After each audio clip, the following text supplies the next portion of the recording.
但係月神之路，我睇下佢攻擊範圍點樣嘅先，跟住俾大家睇下先。月神之路露咗啦已經，哇，都好露下喎都。原來一個咧微笑嘅憤怒嚟嘅。代表小喬。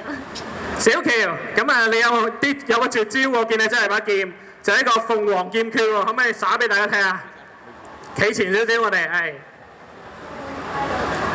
睇下個鳳凰劍訣有幾利悔先，都相當犀利喎，好明顯係以靜制動一招嚟啊！好，跟住我哋有請我哋3位代言一齊企上前面，俾我哋嘅現場朋友再睇清楚我哋3個1、2、3號嘅代表先，分別代表藝術吳三國嘅。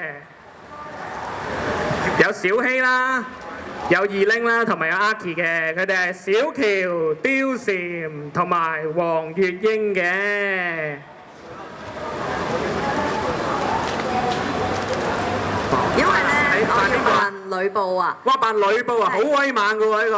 係啊，好型噶嘛，咁又要上山下海咁樣要打交啦。咁啊，其中間有個片段咧係要我喺嗰個蘋果箱上面跳落嚟嘅，咁但係就要着晒成身盔甲。係早啲嗌埋我扮嗰個赤兔馬俾你騎啊嘛！OK 喎，你着晒紅色衫喎。好，我哋跟住問埋小希先，拍呢片有咩難忘嘅經歷啊？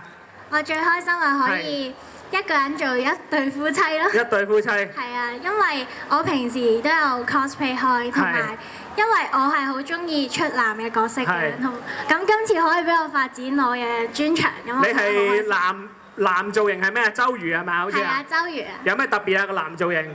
就係白頭髮。白頭髮咁有型啊！係啊。咁我哋要唔要一齊睇下個 trailer 喎？睇下佢哋3個呢個拍片嘅收成個成果係點樣？不如我哋請我哋3位，我哋一齊。